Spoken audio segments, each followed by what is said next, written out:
ధరణి పోర్టల్పై code audit అంటూ అధికారులకు మంత్రి పొంగులేటి ఆదేశం. అక్రమార్కులపై కఠిన చర్యలు తీసుకుంటాం.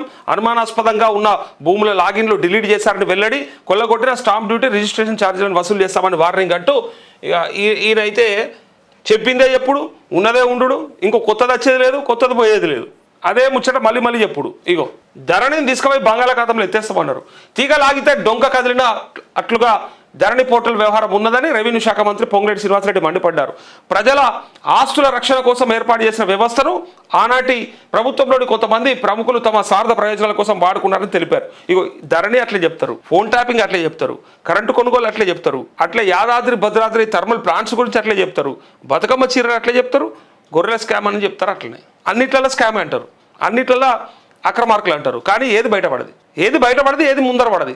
ఒక్కసారి కూడా అరెస్ట్ చేయరు. చేస్తే చూద్దామని చాలా మందికి ఉంది, కానీ వాళ్ళు చేయరా, వీళ్ళు పోరాయి. మరి నమ్మకం ఎక్కడ మీ మీద?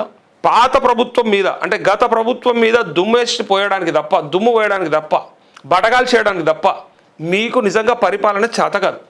ఎవడన్నా ఉన్నదాన్ని ఎట్లా పంచుదాం, ఎట్లా పెంచుదాం, ఎట్లా ప్రయత్నం చేద్దామని ఉంటుంది. కానీ పాతల పేరు చెప్పుకుంటా పబ్బం గడుపుట్ల వీళ్ళే నెంబర్ 1 ఉన్నారు. ఇక పాతల పేరు ఎప్పుడు పబ్బం గడుపుడు, ఇంకా వేరే ఏం పని లేదు. ఇక కొత్తదేమని ఉందా అంటే కొత్తది ఏమీ లేదు.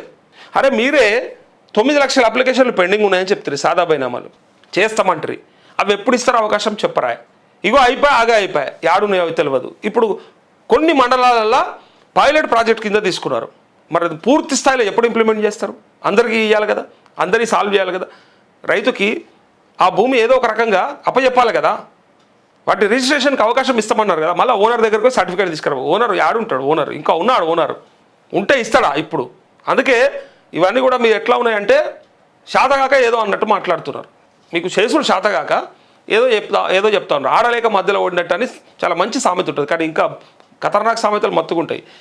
అవి చెప్తే ఇదిగా మీరు బండ కట్టుకొని ఏమైనా బాయిలో దుంకాలి ఆ సామెతలు చెప్తే. ఆనాటి ప్రభుత్వంలోని కొంతమంది ప్రముఖులు తమ స్వార్థ ప్రయోజనాల కోసం వాడుకున్నారని తెలిపారు. ధరణి పోర్టల్లోని లొసుగులను ఆసరాగా చేసుకొని స్టాంపు డ్యూటీ రిజిస్ట్రేషన్ ఛార్జీలను కొల్లగొట్టిన సంఘటనపై ఉన్నత స్థాయి కమిటీతో విచారణ జరిపించగా దిగ్భ్రాంతికరమైన అనేక కొత్త విషయాలు వెలుగులోకి వస్తున్నాయని అన్నారు. ఇది సాధారణ సాంకేతిక లోపం కాదని వ్యవస్థాగతంగా సృష్టించిన లోపాల ఫలితమని తెలిపారు. బుధవారం సెక్రటేరియట్లోని తన కార్యాలయంలో ఉన్నత స్థాయి కమిటీతో మంత్రి పొంగులేటి శ్రీనివాసరెడ్డి రివ్యూ నిర్వహించారు. ఈ సందర్భంగా ఆయన మాట్లాడుతూ ఆనాడు ధరణి పోర్టల్ సెక్యూరిటీ ఆడిట్ చేసిన సమయంలో గుర్తించిన లోపాలను సరిదిద్ద కుండానే అంతా సవ్యంగానే ఉన్నట్లుగా నివేదిక ఇచ్చారన్నారు. మానవ ప్రమేయంలో తప్పులు చేసేలా పోర్టల్ను రూపొందించారన్నారు. అయితే భూముల లావాదేవీలకు సంబంధించి అనుమానాస్పదంగా ఉన్న భూముల సమాచారం లభించకుండా లాగిన్స్ డిలీట్ చేశారట. లాగిన్లు అసలు డిలీట్ చేశారట. చూడరు. ఇంకా అత్యంత రహస్యంగా ఉండాల్సిన లాగిన్ వివరాలు లేకుండా పోయాయని ఉన్నత స్థాయి కమిటీ విచారణలో ప్రాథమికంగా గుర్తించినట్టు తెలిపారు. నిబంధనలకు విరుద్ధంగా జరిగిన భూ లావాదేవీల సమాచారం లభించకుండా చేశారని ఫోరెన్సిక్ ఆడిట్లో కోడ్ ఆడిట్ నిర్వహించలేదన్న విషయం బహిర్గతమైందన్నారు. ఇవన్నీ చూస్తే ఏమనిపిస్తుంది తెలుసా? ఏదన్నా ప్రభుత్వం వస్తే పాత ప్రభుత్వం చేసిన పనుల మీదనే పొద్దెల్లో కొట్టచ్చు, పొద్దు గడపచ్చిగా. అసలు ఇంకా పరిపాలన అవసరం లేదు. ఇక పరిపాలన అనేది సెకండరీగా, ప్రైమరీగా గత ప్రభుత్వం చేసిన తప్పులు అనుకుంటా పాతయన్ని తీసుకుంటా పాతవి తోడుకుంటా పొద్దున దాకా వాటి మీదే కథ పట్టేయచ్చు.